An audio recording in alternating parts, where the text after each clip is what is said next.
Yo, what's up mga labs? Welcome ulit sa ating panibagong vlog, panibagong content at bagong lahat. So gusto ko po ng anyayahan kayo mag-subscribe sa aking YouTube channel kung kayo bago pa lang napadaan dito at gusto mga itong mga content. So ito ay para sa inyo. Yan. So kung kayo po ay naka-subscribe na, please paki-pindot din po yung ating bell button dyan at hanapin nyo po yung all para updated kayo sa akin pang maraming mga upload na mga video. So yan nga mga kalaba. Bagong lahat, ipapakita ko muna sa inyo yung entrance. Yan po yung entrance at ito po yung pataas naman ng ating aakyatin na hagdanan. So medyo mahirap at may pagka makitid din po yung daan. So tama lang naman na makakadaan yung mga tao. Kaya mag-ingat din po tayo kung tayo pupunta dito. So yun nga, ang ating aakyatin ngayon ay isang kumbaga dinarayo din ito ng mga turista tuwing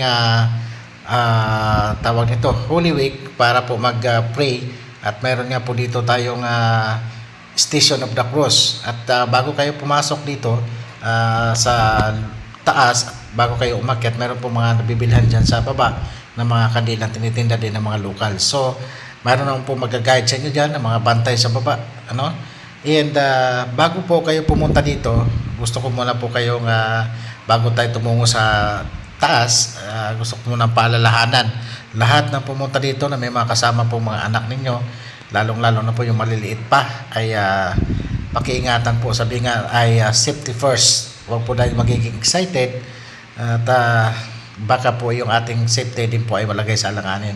Right, kasi dito sa observation ko, yan nga, may kasama kaming anak, mga bata. So talagang napakadelikado kung malilikot ang mga bata dito. Although may mga grills, kung inyo napapansin sa kaliwa ng yung screen at may hawakan naman sa kanan yung screen. So may mga posibilidad pa rin po yung may mga bato dito na kumakaphawakan ay pwedeng gugulong at baka magulungan yung ating mga anak. Kahit tayo, so delikado po.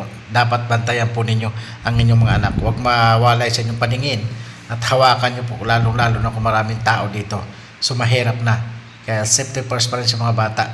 So mag-ingat at lagi po natin tatandaan sa tuwing pupunta po tayo sa kung saan man ay safety po ang uunahin. So mag-pray po tayo dito lagi kung saan man po tayo pupunta. Yan. Dito nga ay yan, mataas talaga tong pwesto na to. Hindi lang natin tanong at, kung ilang step hanggang dito sa sharing ni Our Lady of Guadalupe at medyo mataas-taas din talaga itong bundok na ito. Okay, so sabi nga ay overlooking to, kita yung buong city ng Legazpi and ang Albay Gold at ang Mayon Volcano. So may mga ilang pang mga view dito na ipapakita natin pagkatapos itong video na to. So dapat tapusin itong mga kalaba para makita niyo yung kabuuan ng view ng ng sharing ni Our Lady of Guadalupe. So may hindi lang to basta kasi naitayo tong sharing na to, kundi ay may history. Mamaya makikita nyo kung kailan to itinayo, at anong dahilan. So yan, masasagot mamaya dyan lang, pagkatapos halos pagkatapos ng ating video na ito. So stay tuned in lang at keep on watching para po malaman niyo kung ano pa yung ating mga susunod na video dito. So right, dito lang muna at tapusin nyo hanggang sa dulo. Maraming salamat sa inyo. Enjoy po sa panonood. Thank you.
ayun mga labs, no?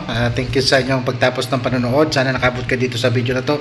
So ito na nga po pala yung exit pag galing kayo sa baba. So dito na po tayo dadaan at hindi po pwedeng babalik sa baba doon sa ating pinanggaling. Alright, so yun lang. Maraming salamat. Thank you and